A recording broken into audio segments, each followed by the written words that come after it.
إن الحمد لله نحمده ونستعينه من يهده الله فلا مضل له ومن يضلله فلا هادي له وأشهد أن لا إله إلا الله وحده لا شريك له وأشهد أن محمدا عبده ورسوله أما بعد وعليكم السلام ورحمة الله وبركاته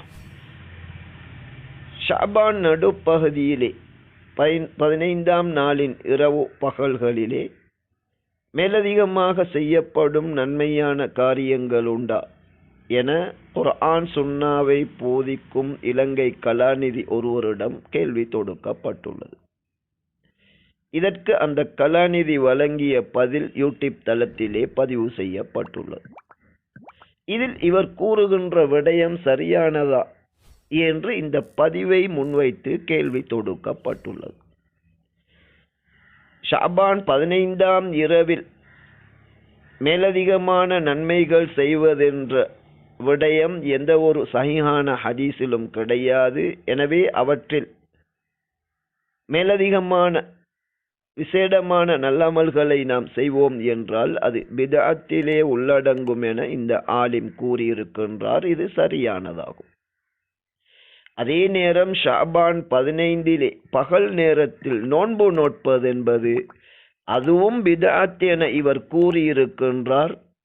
அந்த தீர்ப்பு வஹி மூலம் தீர்ப்பு சொல்லக்கூடிய இறுதி தூதரின் நேரடியான தீர்ப்பிற்கு முரணானது, மிக பிழையானது.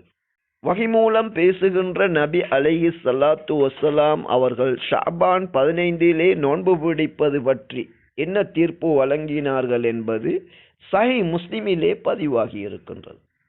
13வது பாடத்தின் 37வது தலைப்பு சுரரு ஷஅபான், ஷஅபானுடைய நடுப்பகுதியிலே நோன்பு நோட்பது என்ற தலைப்பு அங்கே காணப்படுகின்றது. இம்ரான் பின் ஹுசைன் ரலியல்லாஹு அன்ஹு அவர்கள் அறிவிக்கின்றார்கள், ஒரு முறை நபி அவர்கள் ஷஅபான் மாதம் குறித்து இந்த மாதத்தின் சுரரிலே நீர் நோன்பு நோற்றீரா என கேட்டார்கள்.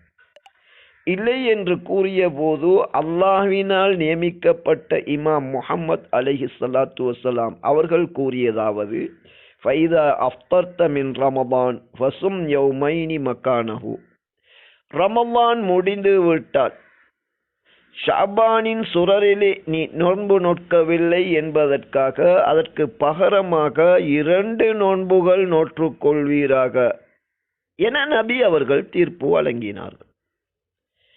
இதிலிருந்து ஷஅபான் நடுப்பகுதியாகிய சுரரு ஷஅபானிலே நோன்பு நோட்பது என்பது வலியுறுத்தி சொல்லப்பட்ட ஒரு சுன்னாவாகும் என்பதை தெளிவாக நாம் புரிந்து கொள்ளலாம். இந்த நோன்பு பற்றி இங்கு கலாநிதி அது ஒரு பித்அத் என கூறியிருப்பது முற்றிலும் தவறானதாகும்.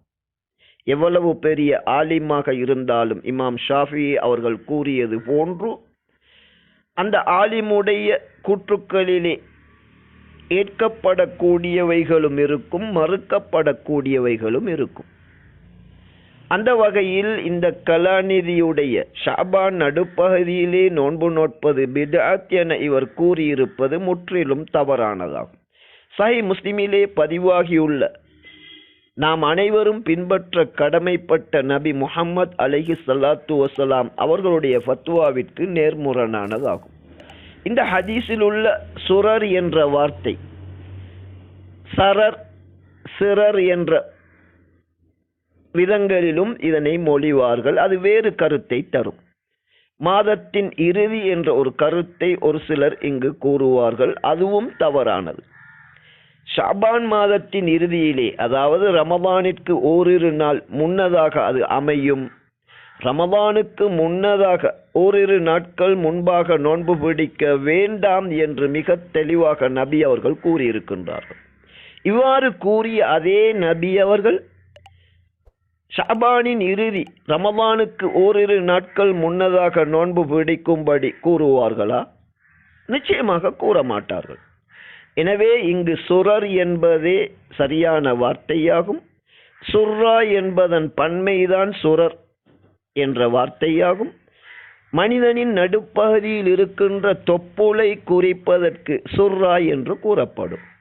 அதே போன்று மாதத்தின் நடுப்பகுதி தான் சுர்ராவாகும். எனவே ஷாபானின் நடுப்பகுதியிலே குறைந்தபட்சம் ஒரு நோன்பு நோட்பது, அது ஷாபானின் 15 இது வலியுறுத்தப்பட்ட சுன்னாவாகும். அதனை பிதஅத் என்று இந்த ஆலிம் கூறியிருப்பது மிக தவறானதாகும். இந்த ஆலிம் விரும்பினால் இவரது தவறை நேரடியாக அதனை தெளிவுபடுத்துவதற்கும் நாம் தயாராக இருக்கின்றோம். எப்படியோ ஷாபான் நடுப்பகுதியிலே 15ஆம் நாளிலே நோன்பு நோட்பது என்பது மிக வலியுறுத்தப்பட்ட விடயமாகும். ஷாபான் 15 இரவிலே விசேடமான நல்லமல்கள் செய்வதென்பது அவை எதுவுமே வகையிலிருந்து நிரூபிக்கப்பட்டதல்ல.